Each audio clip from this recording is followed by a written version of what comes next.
Olá, pessoal! Bem-vindo de volta ao meu canal. Depois de um tempo, um longo hiato sem postar, resolvi retomar o canal e retomar a militância política aí em torno do debate da história, né? É muito importante esse debate que o canal se propõe, né? Alguns vídeos meus, aliás, eu convido vocês a ver os outros vídeos que são de excelente qualidade e temas interessantes, né? Principalmente do ponto de vista teórico e do ponto de vista historiográfico, porque aqui nós temos a perspectiva de construir uma história que seja revolucionária e popular.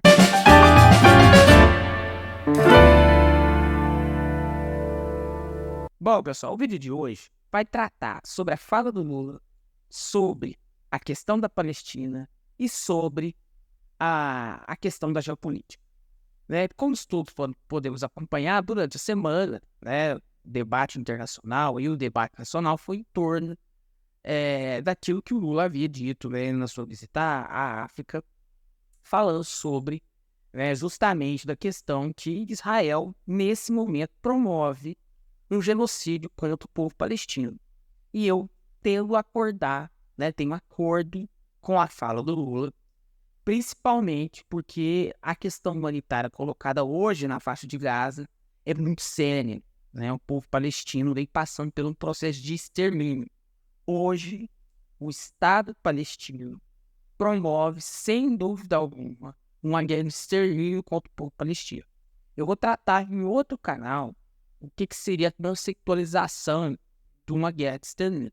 Não é uma guerra colonial como alguns vêm propagando aí. Não é uma guerra colonial. É uma guerra de extermínio.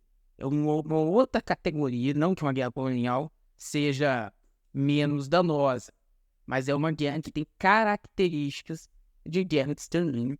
E hoje, né, a gente percebe que Israel vem promovendo um massacre, né, contra crianças, mulheres, e fica aqui o protesto do canal e a posição nossa é intransigente de defesa dos palestinos e a criação do seu Estado e o direito de se defender. Bom, pessoal, dito isso, né, vamos usar o processo de análise. Então, o Lula, né, durante a semana, visitou, né, líderes africanos, né, justamente no continente africano, e fez um discurso extremamente emocionado, firme, categórico, de que não era possível que a ONU permitisse o que vem acontecendo nesse momento na região da Cisjordânia, na faixa de Gaza e no Estado de Israel. O que acontece é que as reações foram diversas. Primeiro, o Benjamin Netanyahu convocou, né, os outros líderes a fazer críticas a Lula, dizendo que Lula estava agredindo todo o povo judeu. E não foi isso que ele disse. Lula fez uma crítica ao Estado sionista, que é uma fase do fascismo, mesmo sendo provocado por setores do judaísmo, mas é o fascismo. E não criticou o povo como um todo. E vale lembrar que, mesmo internamente, há uma oposição muito forte à guerra. Por um motivo muito simples, né? A guerra traz insegurança e instabilidade para a região. Contudo, pessoal, e é isso que a gente precisa observar nas relações políticas, naquela região, na região do Oriente Médio, há interesses econômicos das potências capitalistas. E é por isso que essas potências permitiram, durante um bom tempo, a ação de Israel na região do Oriente Médio. Faz parte de uma estratégia política das grandes potências manter a região em constante desestabilização. É uma máxima maquiavélica isso, é dividir para poder conquistar. E nesse momento, a exploração de pedras preciosas, petróleo, gás natural na região é muito grande e há países que são dependentes dessa produção. Dito isso, é importante a gente observar que a anuência sempre aconteceu historicamente. Contudo, nós vivemos nesse momento agora uma nova configuração das relações de poder econômicos, sociais e políticos de forma internacional. Principalmente depois da queda do Muro de Berlim, isso no final dos anos 80, começo dos 90, e com o fim da União Soviética, os países de terceiro mundo, né, que até então é chamado de terceiro mundo, agora a conceitualização adequada é países subdesenvolvidos, né, ou em desenvolvimento, vem se apoiando uns aos outros para determinadas posições. Isso é chamado de teoria Sul-Sul, algo que, por exemplo, aconteceu aí desde o final dos anos 50 até os dias de hoje, mas ganhou força mesmo a partir dos anos 2000, principalmente, por exemplo, faz parte dessa política, por exemplo, a criação dos BRICS, né? Brasil, Rússia, Índia, China e África do Sul criaram um bloco econômico e que agora está caminhando para ser um bloco de poder de fato, uma vez que esse bloco hoje representa mais de 50% da economia mundial. Dentro dessa perspectiva, o que se coloca então no debate da geopolítica você tem uma transferência de poder entre esse poder do norte capitalista para países em desenvolvimento do sul capitalista.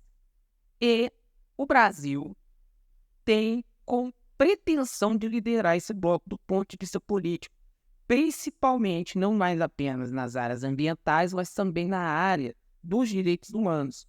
Tanto que, né, o Lula e a diplomacia brasileira já tentou mediar o conflito entre a Rússia e a Ucrânia e agora, nesse momento, tenta mediar o conflito entre Israel e palestinos. Prova disso e o reconhecimento disso é a visita, né, do chefe de Estado americano lá, o Anthony Blinken, ao presidente Lula e saiu do compromisso de intenção, pelo menos de fundação do Estado palestino. Já tem crítica pública do Anthony com relação à questão, né, da ocupação de territórios na Cisjordânia por parte de Israel, que Israel promove uma colonização da região de forma criminosa, né, expulsa os seus moradores e arma colonos israelenses para poder morar nesses locais e de forma truculenta, enfim, né, então isso aí pode ser debate no próximo vídeo também. Então, ou seja, a diplomacia brasileira, ela é uma das mais habilidosas. Basta observar a história da diplomacia brasileira. Desde o final da Guerra do Paraguai, todos os conflitos que o Brasil foi envolvido, ou conflitos regionais, ou conflitos internacionais, a diplomacia brasileira trabalhou de forma adequada e conseguiu resolver os conflitos. Então, ou seja, nós estamos falando de uma diplomacia das mais eficientes do mundo, né? Uma das mais habilidosas. Então, a perspectiva colocada da fala do Lula na África, ela foi pensada, ela não foi de forma espontânea. Mas a carga emocional da pessoa do Lula dá um tom diferente para essa fala. Mas é uma demonstração de posição no Brasil. E essa posição, nesse momento agora, é uma posição privilegiada. O Brasil passa por um momento de aumento da sua moral, principalmente com relação à questão, né, da derrota da extrema-direita no Brasil, né, nas eleições presidenciais. E a gente tem aí, vamos dizer assim, um avanço, vamos dizer, né, na questão dos direitos humanos internacionais. Então, o Brasil hoje é uma referência e uma liderança para os países em desenvolvimento, né, tanto dentro do bloco dos BRICS como, né, de forma multilateral. Então, ou seja, o Brasil tem sim hoje um papel estratégico na manutenção da paz no mundo. E isso é um feito formidável do governo Lula e, né, da diplomacia brasileira. Já deixando claro, eu não sou ligado a nenhuma perspectiva governamental, inclusive sou bastante crítico, principalmente na área trabalhista, principalmente em alguns assuntos aí, vamos dizer assim, do governo federal. Mas nesse ponto específico, né, da construção estratégica, né, do Brasil no mundo, com certeza o ajuste, né, foi, enfim, naquele momento foi perfeito, brilhante. E isso deu condições aí que o Brasil sentar à mesa, né, nas negociações internacionais pela paz na região. E o que isso influencia diretamente na questão palestina, né? Quando o Brasil se coloca dessa maneira, ele influencia outros blocos e esses outros blocos influenciam na correlação de forças internacionais. E essa correlação de forças internacional é que pode garantir, nesse momento, que a guerra termine na região e o povo palestino possa, no mínimo, respirar e ter um tempo para poder consolidar e avançar na ideia de um Estado palestino e para que eles possam ter suas vidas preservadas, né?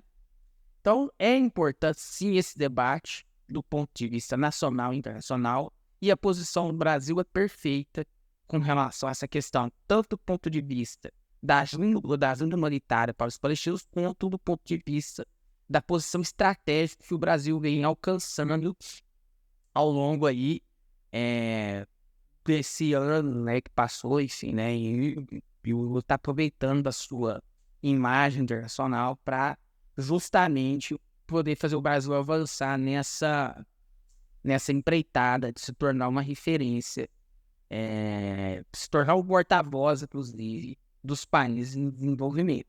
Algo que, com essa declaração e com essa posição, o Brasil conseguiu lograr o mesmo, né? Bom, pessoal, então acho que é isso. Esse é o debate, essa é a análise de conjuntura, e acredito que podemos avançar ali, né? Eu, durante a semana, vou colocar alguns pequenos vídeos explicando alguns conceitos, como sionismo, como guerra, né, de extermínio, enfim, né? Pretendo melhorar ainda mais a nossa argumentação e entender aí como que está funcionando o processo, principalmente, né, da posição do Brasil internacionalmente. Muito obrigado por ter ficado até aqui, o final do vídeo, né? E gostaria aí de agradecer a audiência e que vocês compartilhassem nosso vídeo, nosso conteúdo e fizessem o nosso canal crescer. Muito obrigado.